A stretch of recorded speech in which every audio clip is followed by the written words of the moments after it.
All right, and good afternoon. This is Jim Nielsen, and you're watching On the Bench with Big Jim. And I know it's not 9 o'clock, it's 4 o'clock in the afternoon. Sorry for the late start, but had to help some folks out, and we wanted to get this visit in, and I'm glad to see all you folks popping in to say hello.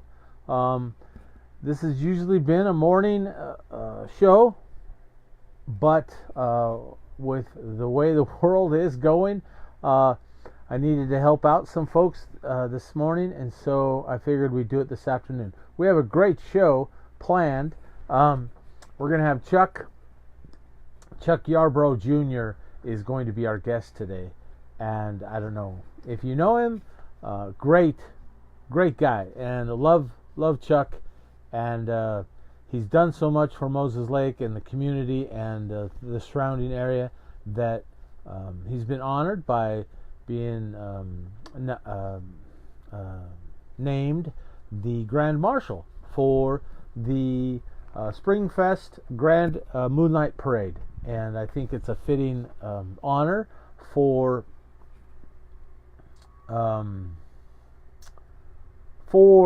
Chuck. And we're excited for him.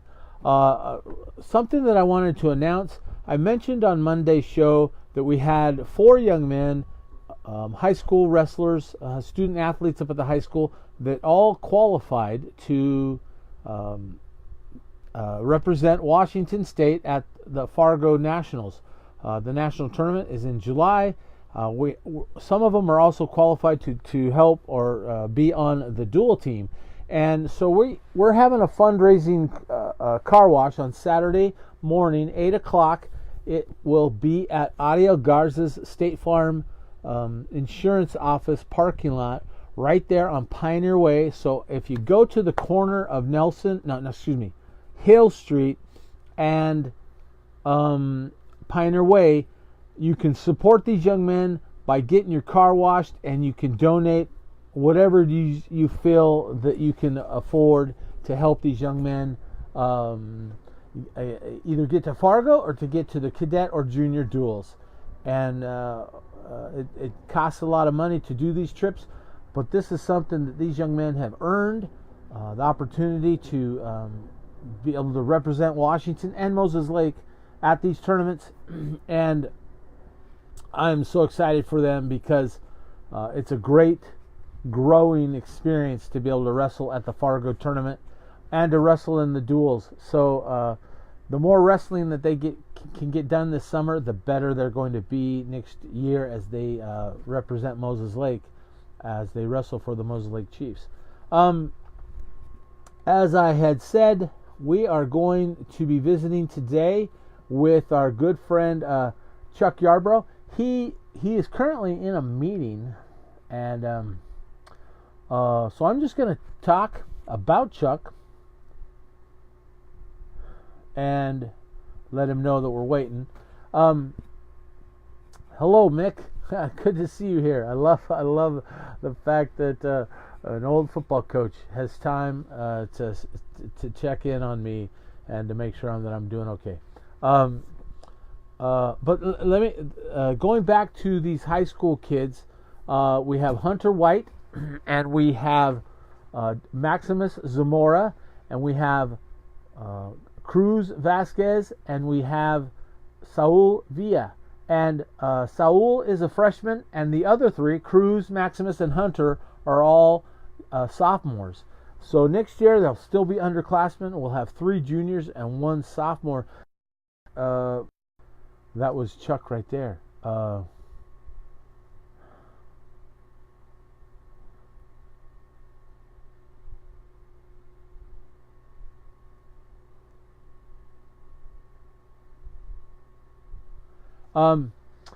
These young men will all be underclassmen for the team next year, and this develops leadership, and it's a great thing. So Saturday morning, 8 o'clock here, this Saturday, it's going to be beautiful weather, and they'll have a car wash there at State Farm Insurance.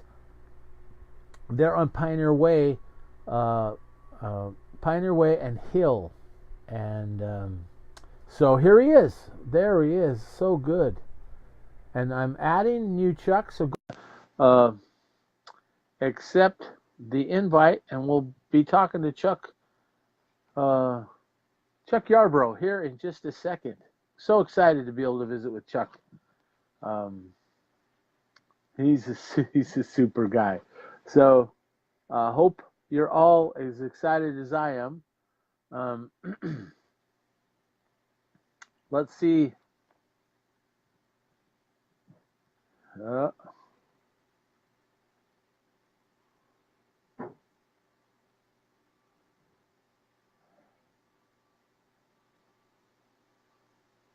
All right, Chuck. Oh, it quit on me. Let's try it again. Chuck, you just need to... Oh, it says it can't bring it in. Doggone it.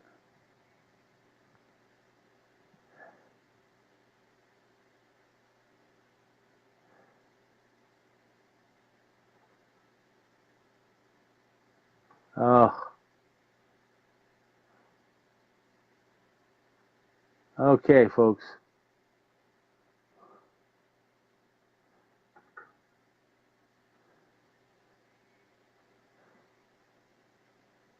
There he is, right there. And we're going to be talking with Chuck Yarbro Jr. here in just a second. There he is. Okay, we're adding our good friend. Just accept the invitation, Chuck, that I just sent you. And there he is. Awesome. Here we go, folks. All right. How are you today, Chuck? Jim. Okay. Hey, there you go. Now you're centered yourself. Move just a little bit to the right, and we'll be good. Nope, the other way. This way? There you go. To your right. Yeah, there be we my go. left. You're right. Oh, well, you know what? It does invert it, so it would be your left. Okay. These crazy camera. I'm like, you can see my clock in the background. It's backwards. So how are you doing? Oh, doing good. We're busy. I did I did 1,400 miles the last 2 weeks on my pickup. A lot of windshield time. I was in a different area code or a different state every day of the week, but it's all good. I'm not complaining. We're busier than heck, but I'm thankful for all the business, and I got a lot of good support and a lot of good team members that work with me, and so it's good. It's good. I'd rather be busy than not. That's right. That's terrific. So I want to congratulate you on being named the Grand Marshal for the Spring Fest Grand Moonlight Parade. Congratulations. Well, thank you. It was a little bit of a surprise when Sean emailed me, and I was like, wow, I really appreciate that. I never saw it coming, but it's a great honor for me. I really appreciate it. I mean, that's cool. And it's not just me. It's my wife, too. I mean, she's going to come along and ride with us, and she's been obviously huge support. Sure. So, you marry an auctioneer, you're huge support, no matter what level you're involved with. So you marry into the whole thing. So our good friend Dale Roth, who's a part of the Spring Fest, wants to thank you for everything you've done, and just loves you. So he wanted me to share that, and he actually posted that just a second ago. But I don't know if you can see the posts. But Big Dale is a great guy, and he does a lot for all the events, all the music and everything for Spring Fest, and he does great work down there for the station. But what I wanted to do today was, a lot of people know you, that you're an auctioneer and that you do a lot of supporting events for the community. But I wanted people to find out a little about when little old Chuck was growing up. And you grew up here in Moses Lake, and your dad was an auctioneer. And tell us about growing up, because your dad was known by a lot of people, and kind of a celebrity in town. Tell us how that was growing up. It was cool. We moved here actually when I was 8 years old, second grade. And Dad was a manager of the largest purebred Hereford ranch in the world at that time, down in northeastern Oklahoma. And he started actually working in the auction business there in a sense that he managed the purebred sales. He didn't sell them, but he managed the production and the advertising and marketing and all that. So anyway, we move up here. He decides to go in the auction business in 1978. Partnered up with two gentlemen, and of course, you're a pretty public guy when you're in that business, right? So, Yes, very much so. you know, and it was fun. It was different because a little bit because as a kid, a lot of people knew you, but you didn't necessarily know them, right? Like you do today. And I might recognize somebody walking down the street, or I do most times, or in a store or driving down the road, but not back then. And so, you know, you're always a little bit in a fishbowl, and I'm, you know, things always a little bit like being a cop's kid or a preacher's kid. Things would get back to my dad and mom, but and they believed you towing a line too, you know. They Sure. they like, well, that didn't matter. It did matter, but and I'm glad it did matter to him, really, honestly, in retrospect. But no, that was good, you know. And we started working. I must have been 10 years old, and about every aspect I've worked in the business. I worked with my mom in an office trailer, collecting money, inputting information. I held up things at auctions. I can remember the first time I really kind of started ringing, which is a bid spotter. We were down on Clotis at a sale, and I was holding some items up, and one of the ringmen missed the bid, and I yelped, you know, thinking they needed to know, and it just kind of took off from there. Of course, Dad wanted me to start working at that point, doing a little different job. So, you know, you worked a lot of fundraisers with my dad and mom, going to sales. You know, you work a sale and a sale that is a pay sale, and then you come and you drive that evening to a fundraiser and support. And back then there weren't a huge amount of them. Mosaic Rotary and Chamber were together. There was Ducks Unlimited, and there was Mosaic Christian School. And so, you know, you just becomes part of your DNA, I guess, Jim, you know. But and you become known, but not just because people know you, but also just like anybody who does anything, you know, you and work in, especially in the family business, whether you want it to or not, it becomes inbred part of your DNA. It just kind of comes imprinted on you, and you're so associated with it all the time. When you yelped, your dad was like, "Oh, we got to get him behind the mic." Yeah. He terrific. was well. I yelped, and actually I worked the ring for a while, but he pushed me hard to get on the mic, and I don't know why I didn't want to. Embarrassed, shy, you know, as a kid, you know, you always kind of wonder about it. Even though I was out working the ring, he got comfortable with that. And he just say every time we do a fundraiser and I'd be out working the ring for him, yelping, spotting bids, he'd say, "Charles, if you had your numbers down, we could sell this together." And, you know, kept pounding on me. Well, I finally got my numbers down and started selling when I was about 12, and then started working for him for a paycheck when I was about 16. So that's kind of how it went. Yeah. And I can still remember some points in my history that's cool for me to know. I can remember one time we had a sale down in Mattawa, helping an old boy out, and I was selling there towards the end of the sale, and he came up to me and says, "Charles, that chant right there, that's the one." And they walked off, you know, but I locked that away. So I drilled on that chant and tried to perfect that chant, because that was the one that he said was the one to do. You know, that's terrific. So now, but this leads me to the question that, I mean, you grew up in it, and and it was expected of you to go with your dad and follow him and be there for all this stuff. And you were learning, and you were part of it. When was it that you really realized that it was something that you wanted to do? That, you know, that's a fair question. To kind of lay the groundwork there, you know, you talk about growing up. You know, I skipped school sometimes, and I went with him, and I watched him sign deals up over hoods of pickups.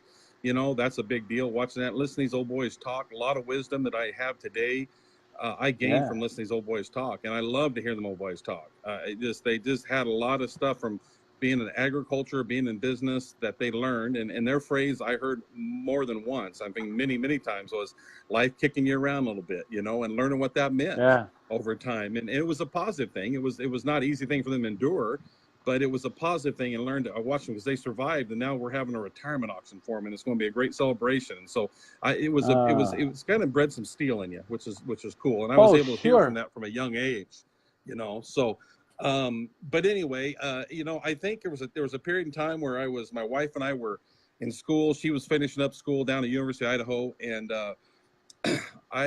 we got in this deal of making babies, which is kind of a simple, inexpensive hobby that got out of hand. And about our third child, I looked at her. Our fourth child was coming, Anna.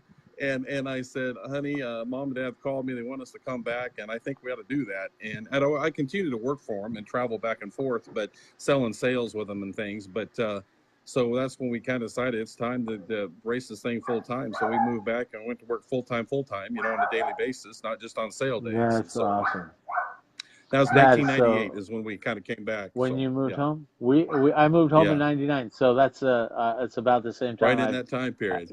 yeah. So, but moving home was the best thing that I believe, the best thing because my kids got to go and grow up and go to the same schools that I did and have the same Hmm. upbringing that I did.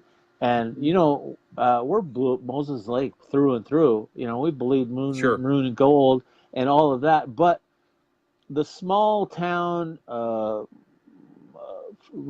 being raised up on the farm and around that culture was Hmm. a wonderful, wonderful thing. I ran into a lady yesterday, and she said, Nielsen, did your mom own the flower shop downtown? And I said, yes, Royals Posy Pantry. And she said she did our wedding, 100 Oh years wow, ago, that's awesome. and it was, yeah, and that kind of thing because my mom had the flower shop in town, and then dad and I helped milk cows and Yeah. swath hay and I worked on, and then I would go in after practice and stuff, and I would deliver flowers.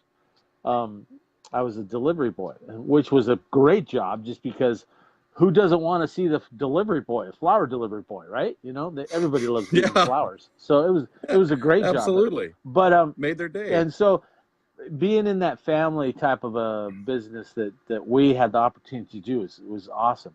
So you moved home, Yeah. and then you've basically taken over the auctioning business, and it's gone like crazy. In that you're busy all the time. Everybody's wanting to sell equipment and whatever, and then you get Yeah. involved, and you've done. I've witnessed you do the Christian Academies auction, and the Hmm. crab feed and all that kind of stuff. All that stuff. When you have a professional auctioneer, you really get people excited, and they really, hey, it's about giving back to the programs like the Christian Academy and the kids and whatever. I mean, you do fundraising auctions pretty much monthly, wouldn't you say? You're doing something Oh that's yeah. Yeah. helping someone somewhere. Yeah. Well, and monthly is definitely correct. Sometimes we don't have one in a month, but sometimes we'll have three in another month. And I like my September, October, It November is averages. filling up. It's averages It's out. It is average. filling up. It averages out. Yeah. Yeah. So Yeah. that's a very, very cool Absolutely. thing. But it is. And I got to tell you, Jim, there was a time we moved back and had a young family, I charge for some of them. And I think it's legitimate for an auctioneer to charge for fundraisers because it's, like you said, professional. Having a professional do it Right. makes a big Yeah. difference. But, Oh, it does. it reached a point in time in my business, I feel like, God's really blessed our business. And I just really, for the most part, try to support these local ones without charging because they take care of so many people. They take care of people to what they're doing, and Mm-hmm. everyone I'm involved in has something to do with take care of people, and everyone I'm involved with, the money stays local. Take care of people, so And they're not sending off that's the what's headquarters good. in New York. Yeah. It's staying in Moses Lake, and that's a And big that's what's deal. important. So That's really yeah, important. yeah, Yeah. You got to love that. So I want to backtrack a little bit. When yep. did you graduate from high school? 1986. 1986. And you were a big stud football player Yeah. and a big man on campus. Well, Who were some of I your don't know. classmates? Who were some of your Uh, classmates we can that will remind me what era you were at? Because I was five Todd years Griffith. ahead of you. Todd Yep. Griffith. Okay. Yeah. By the way, Jim, I was always Seibel was was teaching down the frontier, and he always said, "Man, you can be Uh a state champion like Jim Nielsen." Everybody was always Jim Nielsen, Jim Nielsen. huh. So, That was but okay. Well, yeah, that's that's pretty nice. awesome. Yeah, uh, but yeah, Todd Griffith's the guy I played with, and we actually went to junior college together, and we don't see each other a lot, but man, it was just a great time with him. I consider him my best friend. I still would love to, we sit down and see each other. It's a great time to visit, uh-huh. and Griff, just was a great teammate and a great guy, and I think he loves kids, and he's back taking care of kids, and I love that, so Verdell Stidham was there in that time period. Preston Wilkes, who is a year older than us, he actually now coaches my daughter at Big Bend. And At Big Ben. you talk about, well, it is. It's so cool. You talk about generations, and it was cool to know that you talk about this stuff that people knew your mom. Remember how cool it was back then, but now it's just magnificent. That people know, yeah. and you got your friends and family, know your kids now. People you grew up, and that's a big deal about being here. Those connections are special. Huge. Those Mark connections, Hers, yeah. Oh, cool. yeah. Mark Hers, and I still consider Mark, even though again we don't see each other very often, one of my best friends. I love Mark, love his family, Ned, and everybody, all the guys. They actually came out. My house burned a few years ago, and we built a new house, and I had the Herses out because they did some things for me, and we had a dinner. I had Ned bless our house. I don't know. I love them guys. I just love them to death. That's They're great. friends, and I care for them. You bet. That's a great Kelly story. Donahue, trying to think during basketball, Roger Jensen, Mike Thacker was a coach then. So, of course, I didn't play. I wrestled, but Seibel was the coach. Just a lot of great people. Greg Cottrell, Greg is a shout out to Greg. Greg has always been about kids, always. And we were not extremely successful as a football team when he was there. In fact, I think we're 118 in 2 years, my junior and senior year. But I want to Sounds familiar. Does it? Well, and Greg came. Greg came right after I finished, and I had Bud Hake, who was the counselor. Oh, yeah. He was my senior year, but John Wagner was our coach my junior and sophomore years. No, legend, total legend guy. But I want to say about Greg, and I've just as I drive down the road, I have a lot of time to think when the phone's not going off, and sure. And Greg always pushed us to be great, and we weren't great, but he pushed us. But he never got down on us in the pressure that he must have been in that we weren't winning. And I thought about Greg. It took a hell of a man, excuse my language, but a heck of a man to still be somebody I still call my friend, and I have respect for not pounding on our head all the time that we were losers, but instead trying to drive us to be great, trying to find a way to motivate and find a way to win every week, even though we weren't. And so that's a shout out to him. And good. Absolutely. And he's still affecting kids' lives today, so that's awesome. Yeah, down at Frontier. So So after graduating Moses Lake and having the big separation, you moved to Spokane and play a little college football. My mom had a problem with me leaving home more than I did. But how was that first experience that first year away? And you're only in Spokane, which isn't bad, but you're not at home anymore. How was that moving to Spokane? It was good. It's a different deal, of course. You're on your own. Of course, collegiate athletics is a different deal. You got to be more motivated. And we were motivated anyway. We worked hard, Griff and I and Verdell and these guys. But it was cool. We actually didn't have a dorm there, so we lived in an apartment. It was a quarter system like Big Ben. And so we started like the third week in September. So we're there in August playing football and doing 2-a-days. And then we go to 1-a-days when games start. But it was a good experience. We lived in a rough neighborhood. We had guys probably 6 to 8 times try to break into our house while we're home. Griff was home one time not feeling well, laying on the couch, and old boy was wiggling. We were on the ground floor wiggling a sliding glass door, and he jumped up and whipped the thing open, and he jumped up and took off running. The guy that was trying to break in. We had rebar in there. Wow. I was laying in bed one night, and somebody started jiggling my window, and we had water beds, both Todd and I. And I rolled over. Of course, you're not half asleep. I said, Todd, they're coming in, and I whipped open the door. And there was 4 or 5 guys there. And Todd come running in with a shotgun, and I jumped out, ran out, and they chased him down the alleyway and lost him. Oh, my heavens. We got home one morning from a football game in Billings, Montana. So we got home about 4 o'clock in the morning. I was in the shower, and we had the TV on and going. And we had one of those push the locks that you pushed with the doorknob.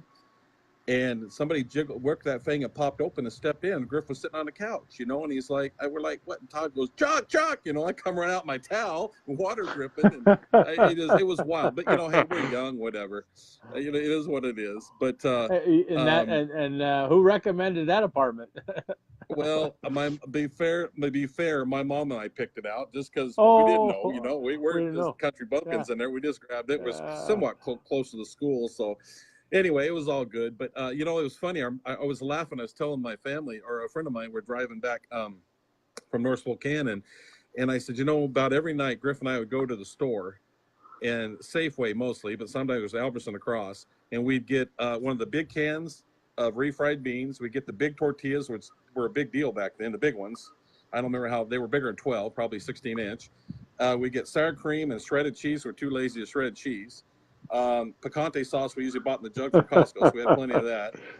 And then we'd get a half-gallon of ice cream. So we'd break up those beans, we'd split them, put them in the deal, heat them up in the microwave with the cheese on it, pour the sour cream and stuff on, eat them. Then he and I would split a half-gallon of ice cream about every night before school started. We'd do that. Well, we're hungry. Let's go to the store. Anyway, it's funny. Can't eat like that anymore, Jim. But those were great memories. They are great memories. Yeah. That's awesome. That's awesome. Yeah. So after you played a couple years at Spokane, you ended up heading off to Idaho, and Griff went to Central. Yeah. It's the way it kind of worked out. We played together our freshman year, and then I played defensive tackle, and he played offense. And then 2 games into my sophomore year, and I was in incredible shape, man. I had worked my hindquarters off, came in just really, really fit, and I mean that humbly. I was in good shape, and I had a schedule at home where I worked at the fairgrounds maintenance. Griff and I worked at fairgrounds maintenance, and my parents seemed to have a lot of weekend sales that summer, which we didn't always have. So I'd go work out for 3 hours, and I'd get off at the fairgrounds at 2:30. I'd be at the gym by 3 with my brother working out or myself, and then I'd be back and meet my parents about 6:30 and worked about 8 or 9 at night at the fairgrounds. Oh, wow. And then work sales there on Saturday, and then load out people on Sunday. So I didn't have a lot of time off, but I worked my tail off. So anyway, I came back in, and I was sacking a guy and came down to my hand. I broke my left hand in 3 places. It all works out, though. God works out everything, Jim. And so I got a big old cast on there. I played with it 2 games, jammed it out of place, redshirted, had surgery, had a pin in, redshirted, and then Idaho came along and picked me up. So I had 3 years to play at Idaho. So it worked out really well. It just didn't. It would seem like the end of the world, but it wasn't. And so I was able to go to Idaho and play 3 years. Just a slight setback. So you ended up getting a scholarship to play in this Big Sky. So that's great. Yeah, and it was a great experience. And I had another great coach, Keith Gilbertson. Yeah. What a guy. You know what? We had I was able to go to a championship reunion, 30-year championship reunion here last November, I think it was, down to Idaho. Gilbs was there. So he's talking to everybody, holding court. He saw me and said, Yarb. He remembered me. I can't imagine why, because when I was there my first year, I didn't do a lot, and he left after that first year. But he came over, hugged me, and I just said, hey, Gilbs, I said, thanks for everything. Thanks for giving me a chance. I said, I just want you to know, I said, I know I didn't do much while you were there. And he's, it doesn't matter. And I said, but, I went on and made captain. I said, I set weight records. I started, I made all conference. I said, I just want, Chuck, it doesn't matter. He said, you were there and you were competitive. That's why we would die for that guy. That's why we went out and won every week after week for that guy, because he was a player's coach he pushed us. Oh man, he pushed us, but he loved us and took care of us. And anyway, it was fun. Great experience. So you were on a championship team. A couple of them. Yeah. Yeah. I was on 88 and 88, 89, and then we didn't win 90, but we went the furthest in the playoffs that we went. And I know you guys won nationals while you were down there. We won the national championship my freshman year, and I got moved from offensive line to defensive line after the 4th day. I would have never played on offense because we had a great offensive line. There were 4 seniors and 1 junior, but I played every game as a defensive lineman, and we won the national championship. And I remember as a freshman coming up to Moscow and beating the Vandals on their home turf. Back there in the Kibby Dome. And that would have been 81. Yeah. That was 81, and we had just Erickson great. Was there. Yeah, we had a great team, and it was such a fun experience, especially coming from. And I don't want to disparage Moses Lake, but Moses Lake football, when we were there, we won 0 games my junior year, and we won 1 game my senior year, and we beat Davis. And same deal. And same story, different year. Different year. And going from that, and then I was blessed to be on a state championship wrestling team, and so. a lot of success, and I grew up with that tradition of being a solid wrestling team. But then to go and win every weekend in football was just because I love Yeah. football so much. It was the best. It was the best experience for me. And but we have championship reunions, and it's great to get together with the old guys. It's a blast. You bet. You So, bet. Hey, can I bring up some? You sure. talked about 81. My sister went to school for 1 year at Idaho, and her roommate came up from LA with we had a pretty good pipeline from LA Junior College that came in Idaho and brought a lot of receivers, a lot of skill guys. And she had a relation with the guy. He followed her boyfriend up here. And so we got to know her boyfriend, a guy named Dean Davis. And I used to go down the Vandal games and stay with Dean. Even after my sister wasn't in school down there anymore, I'd call him and he'd always have a room for me, or a bunk bed for me in the dorm. And he would take me on the sidelines and I'd watch some of these guys like Mark Schlereth. I played with Mark my sophomore year, his senior, and great guy, great athlete. One of those guys we look back and said, yeah, I know why he made the pros, because he had it, but he's a great guy. Yeah, and I remember watching him, and I also remember watching him because he was hurt every year of his career at Idaho, except for his senior year. And I remember seeing him on the sidelines, with no clothes on, just watching the game, or not clothes, no uniform. He had clothes on, uniform, but just regular civilian clothes. And anyway, you look back and see. But I mean, I went down there in school and watched Mark when he played nose guard before he moved to offense. So anyway, those years, you said 81, I brought that up, but I guess I was destined to go there whether I knew it or not. And those little connections and the small world of everything. Yeah. Mark played at Denver, and one of my teammates in college ended up playing the strike year for the Denver Broncos. And okay. So my friend Dan McDonald. But it's just to have those old connections. The world of sports, and it's really small because you end up finding out you end up know people that you would have never ever figured that they knew somebody else. And the old reunions bring back a lot of dear memories. And you bet. It's a bless.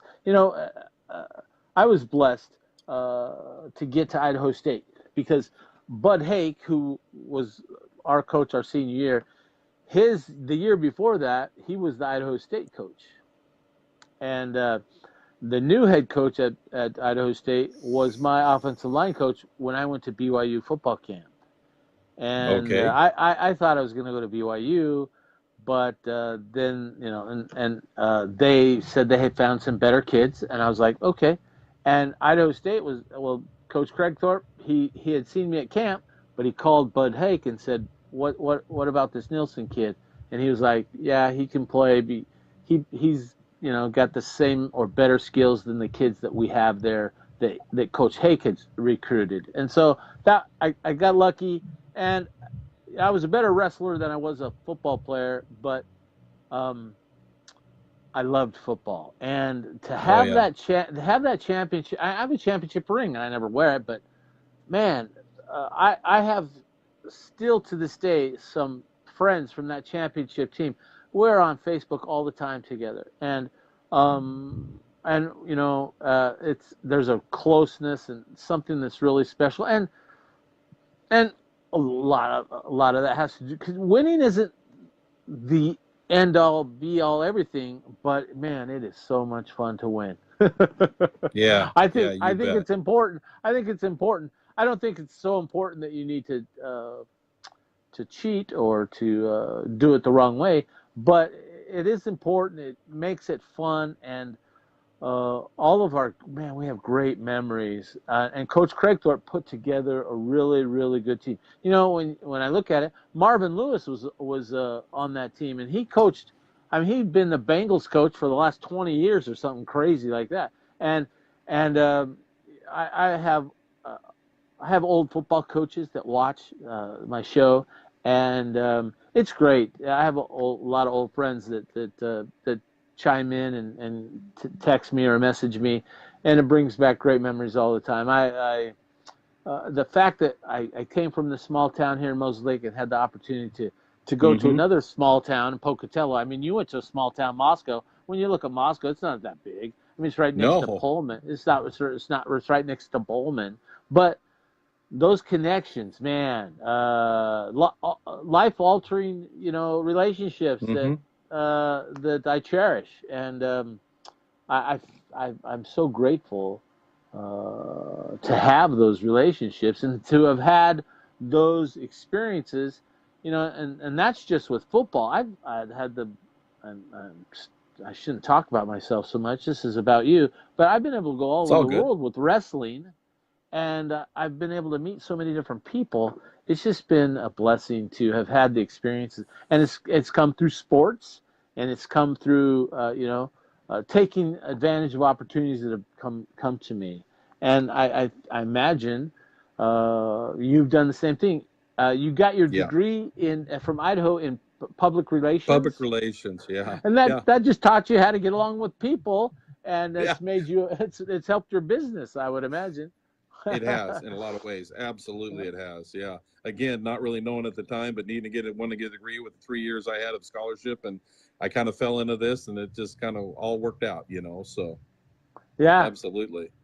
that's terrific. So let's get down. I think we've covered a little bit. There's a little time that you've come home from when you after you graduated from college, but you've been serving this community, and they turn around and slap you with the Grand Marshal name. And I think the best thing is that when they announced that, they called you a true home town hero. And I really love that because you have done, so, and you mentioned it earlier, but you've done so much for our community that has really benefited the masses in the auctions that you've done and in helping raise money for different activities. The Big Bend Field of Dreams thing that we had a Yep. month, a A month, few weeks month or ago. so ago. Hmm. And Yep. uh, tell us, tell me when you sit back and look at your influence. It's got to make you kind of a little warm and fuzzy inside, doesn't it? Well, it does. There's some things, Jim, that I say it probably more often than not at fundraisers, and that's I've sold fundraisers and auctions all over the United States, and I've sold fundraisers all over the Northwest, auctions all over the United States.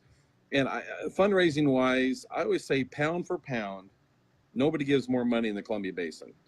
I think there's some reasons for that, which we can cover in a minute. But pound for pound, and what I mean is, there's always the guys, the Bill Gates and these guys, and in $1 million auction in Seattle. And those are all great, and God bless them for doing that. But when somebody's given the widow's mite, and like in Luke 21, the gal who this is all she had and she gave, and I And think she people gave it. come. She gave it, and that's why hers was more of a blessing than the Pharisee, because he could afford to give. And he What only I gave a see little.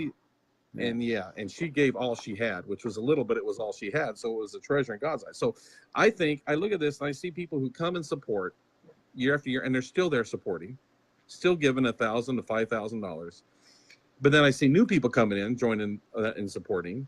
And as a result, over the years, when my family started selling sales in the 80s, who would ever thought we'd have so many $100,000 plus auctions in Moses Lake? But we do, because people continue to support and they support to give. And that's why I mean pound for pound. They come in, and maybe it's going to hurt their budget a little bit that week, but they're still going to donate $1,500 or $2,000 or whatever it is. And really the people have done the heavy lift. I mean, we've done the work. I mean, yeah, from the tool standpoint, but I mean, I'm estimating pretty conservatively, we're about $10 million have been raised here over the years. And I just think that's a substantial amount of money for a community as small as this one is. And it all benefits people. It all is about loving on people and helping people. And it's all about staying here locally. And so I just don't know how a better combination get than those when you're asking to support things. And I think that's why people have reached out to do it. And personally for you, you've seen it affect and influence your children because, your children went through the Christian Academy, and they saw the benefit of the fundraising to build the programs because when you think about it, the Christian Academy started really small, and then it's slowly grown and grown and grown, and now have they broken ground? They have broke ground, and they're putting up that gym? gymnasium. Yeah, they sure are. And that really shows the progress of the vision of, you know, increasing opportunity for all different types of kids, not only in the school district but also in the private school districts as well. And the influence that has on the kids is, I mean, you want the best for you. You want better than you had for your kids, and that's just I think that's a normal thing. Most every parent would agree that whatever I had, and I believe I had a good growing up. I mean, when I was growing up, I mean, I don't know, 10, 15,000 people were in town. I'm guessing it wasn't near the size of Moses Lake that we have now, but we as parents will do whatever we have to, or whatever we can, to help make programs better for our children. You bet. And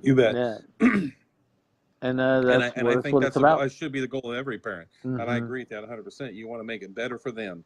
And that's how we progress. You know, another thing, we got a pretty good foundation with the fundraising and the attitude towards fundraising in this town, which is awesome. And Moses Lake, like you said, is growing. They are growing, and it is in leaps and bounds. You talk about building a new hospital up there by the high school, you know, going to be a trauma one center. But what they're going to bring is this culture of taking care of people with them. And I think that's the foundation for growth in a real, you know, that we're not going to leave people just straggling behind. I mean, you got the Cancer Foundation, you know, Big Bend, don't only just have the auction we just conducted, but in celebration, that's for scholarships as well for academic kids coming up. And we have that up in May here in a few weeks. You know, you got Boys and Girls Club and all that they do. You know, you talked about the Christian Academy, talked about, it's not an auction, but it's a crossroads. You know, I MC that every year, and that is for helping unwed mothers and both the boyfriend or the husband and to give them abortion alternatives. You know, something besides abortion. That, hey, let's look at life, and so that's a big deal, Jim. Yeah, and so you look at all the ones we do along in there. There's some schools, and we do the Freda Christian School auction, do a Quincy Chamber of Commerce. We do a Chamber of Commerce in Moses Lake. I don't know, they all have a benefit and effect on our community, and that's kind of breed good things. And all of the communities you mentioned, Ephrata and Quincy, all of the little communities around Moses Lake, which create the Columbia Basin.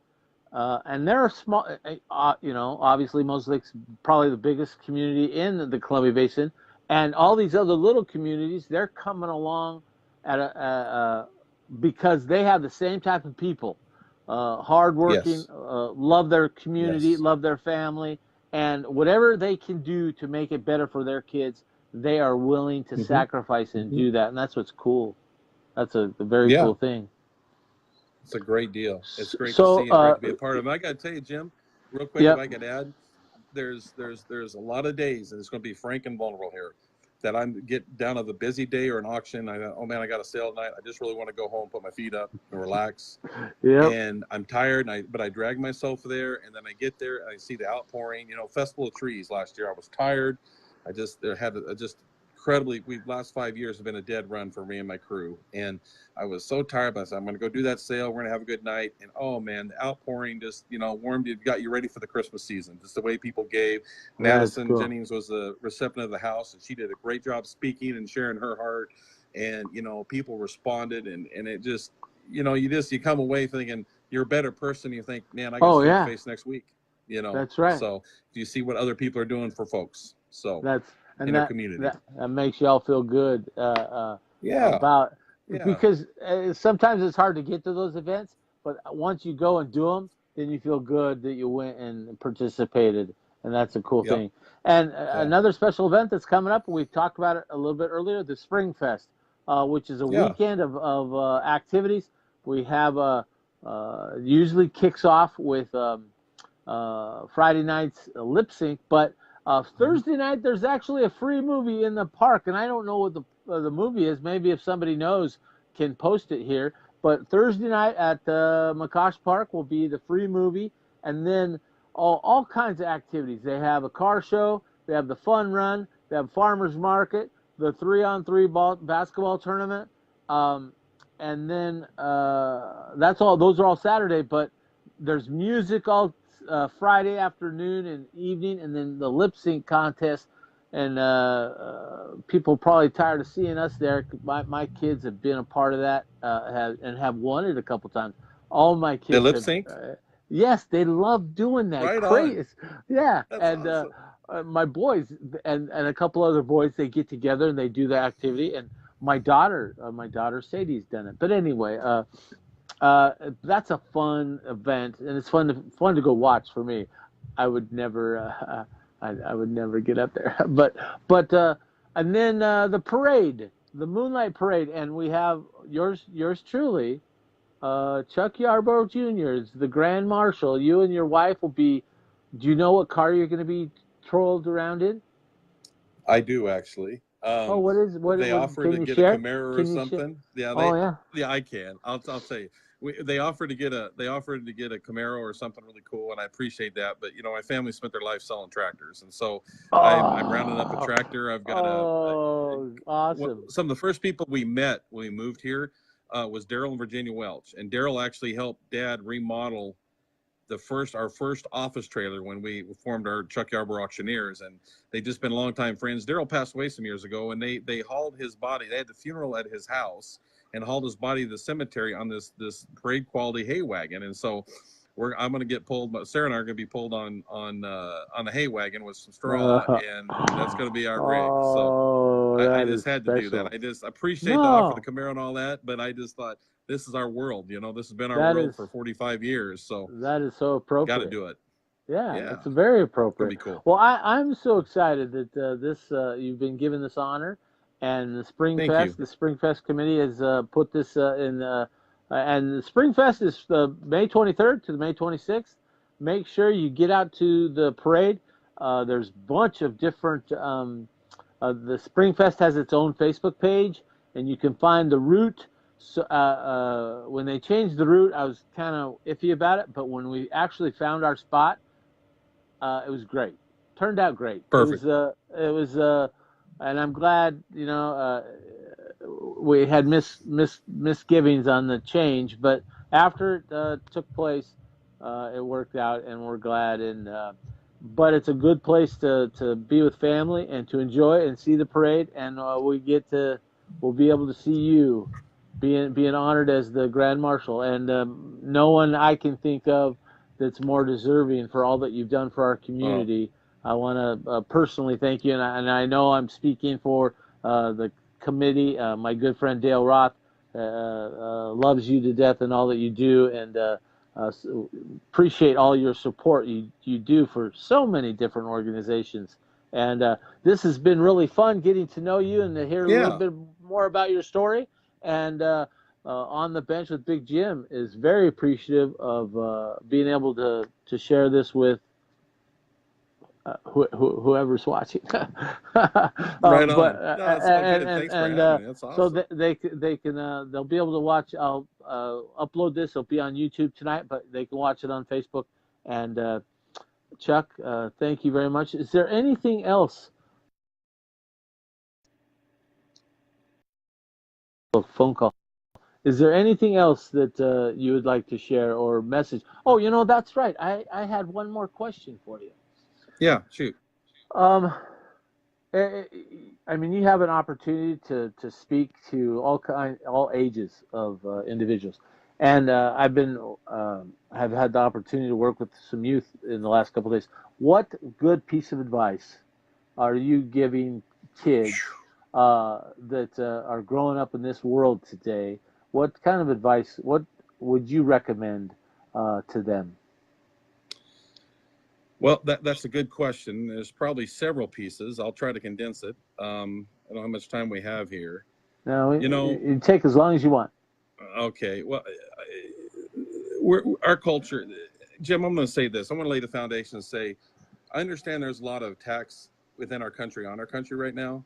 But the reality of this, there's been very few cultures in the history of the world that have allowed as many people to be successful and have a good standard of living and representation than America. And there's a reason why people are literally dying to try to get into this country.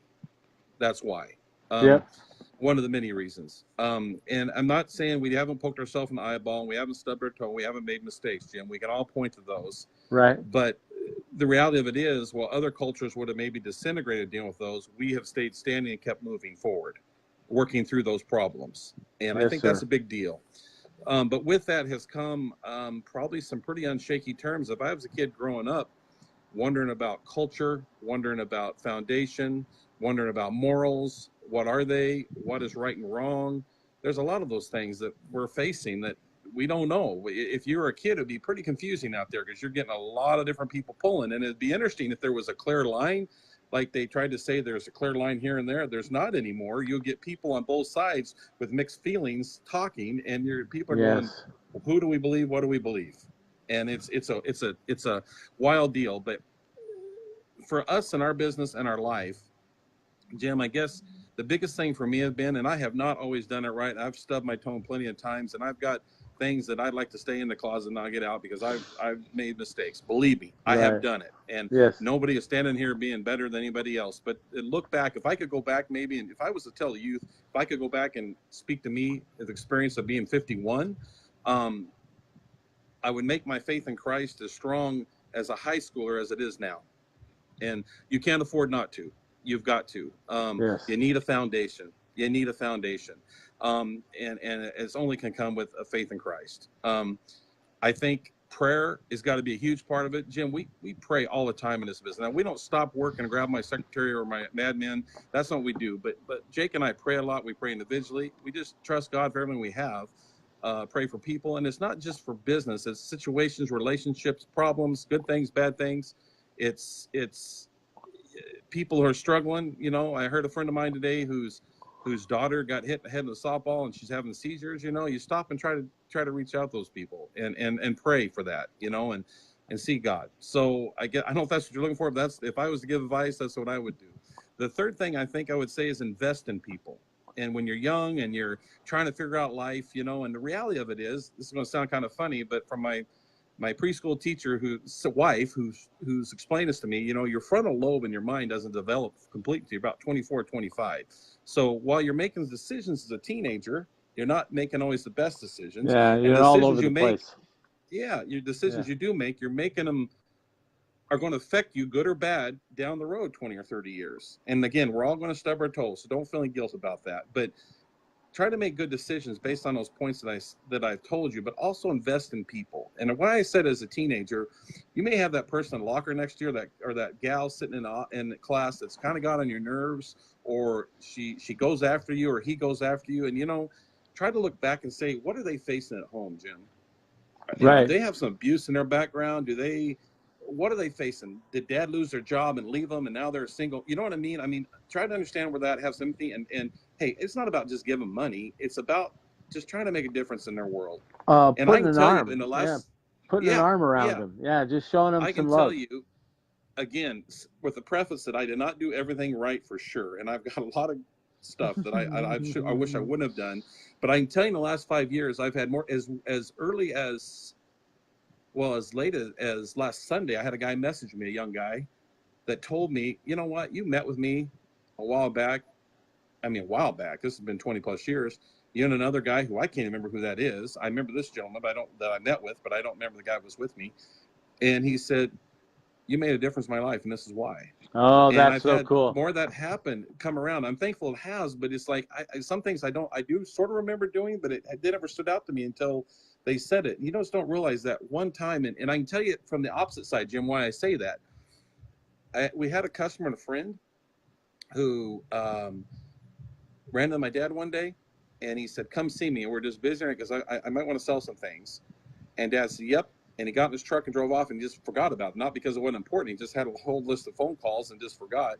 And about 3 weeks later, the guy committed suicide.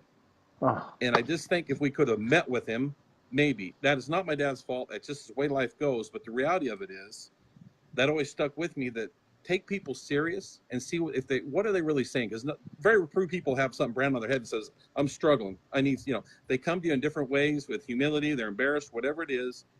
Invest in people. So I think that's a big part, and you build those foundations as a junior high or high schooler. If you can build those, they're going to go through life for you, and it's going to pay dividends. The last thing I would say to them is everything you do, whether it's a job, a tough class, a teacher you don't like, you're going to take with you. And if you can work at each of those, and you'll learn more from those than you ever with the best teachers. And I had some great teachers I love, but every job I've had that I thought was a nothing job, I use some of those pieces today. I've used them every day in my business. Every class, I was not a stellar student. I'd rather not been in school. I'd rather been outdoors or lifting weights or doing something different. But I had took geometry twice. All right. The day that I could, when I was helping my dad and I could figure out how much cement we were going to put in a hole for digging for this post, was like, this is a big deal, right? It made sense to me at that point. And you'll use everything. You'll use those skills of dealing with a tough teacher or a tough classmate down the road. Because guess what, Buttercup? Life ain't easy, and you're going to have to get along with all those people as life goes on. And you can either fight and be angry and bitter about it, or you can try to work through the problem, support them, and maybe make a friend for down the road. And I think that's the better route to take. So if I was to go back and tell myself at 13, 14, 15 that I think I would listen, those are the things that I would tell myself. That's terrific. Those are great messages. And just to echo that last sentiment, if you don't learn from your losses, it's a waste of the effort. A lot of people enjoy winning, and you get better when you win because your confidence builds.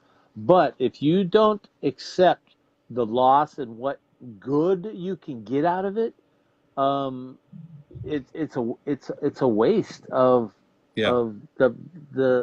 everything. And I think that plays into a lot of what you just said about learning from the negative, learning from the bad experiences. And because if you don't learn from those mistakes or those bad times, you're not learning and taking advantage of everything that you're given. So you bet, Chuck, I this agree. has been a blast. Thank you. Cool. I can't thank you enough. This has been a lot of fun. It's all good. Thank you. Jeez. While Chuck's here, I want to everybody share this video. If Chuck shared some really heartfelt wisdom, and share it so that the people in your group can get on here and watch this video and learn and grow from that and be entertained for a short hour. And Chuck, this has been a blast. I can't wait to see you the next time. And again, congratulations on being the Grand Marshal and being our hometown hero. Thanks, Jim. I mean, I don't know about all. I appreciate you saying it, but hey, love what you do. Love you. Thanks for I'm glad our friendship. I never knew you because you were ahead of me in school, and I've appreciated the last 5 or 6 years our friendship growing and the things it's just been good. So you're welcome. It's been a privilege of mine to be here. I appreciate it. Let's go have Junior cook us some tacos. That's all I know. Oh, right on, brother. Preach it. All righty, bro. Hey, you take care and have a great rest of the day. And I'm taking off tomorrow to go see my son graduate from Boise State. So, and then next week I get to go. Thank you. I get to go to Pennsylvania and see my other son graduate from PA school. So, it's about family and it's about having great experiences. Yeah. So thank you all. Yeah. And Chuck, thank you so much. You have a great day. You bet. Talk to you soon, Jim. See you, bud. We will. All right. We will. Bye. Thanks, bud. Bye. All righty, folks. I don't know. I'm jacked up. That was a great message. And I want to thank Chuck Yarbro for being on the show with us. I want to thank our sponsors, Teriyaki Grill, Thesis Merchant Solutions, Frederick's Jewelry, and Boost Mobile for sharing their businesses with us so that we can bring you these messages. Again, Friday will be coming from Twin Falls, Idaho. And And it'll probably be back at 9 o'clock. I just watch for my pre-show what we're gonna do for Monday. It'll be coming out Sunday evening. But thank everybody. Excuse me, Thursday evening. Thank you everybody, and for being with us. And again, like and share the video. I will be downloading or uploading this video to YouTube shortly. If you'd like. Please put on your calendar Saturday. I won't be here, but Saturday, the Moses Lake Wrestling Club will be having a car wash at the Ariel Garza State Farm parking lot there on Pioneer Way. And 8 o'clock until they will wash your cars until people stop coming. But it'll be 8 to 3 or something like that. But please go support these young men who have earned the right to represent Moses Lake and the state of Washington at some national dual meets and the National Fargo tournament. So it's a good way to give back and get your car washed. It's going to be a lovely weekend. And again, thank you everybody for being with us. And we will see you. We will see you on Friday. Take care, everybody. Have a great, great day.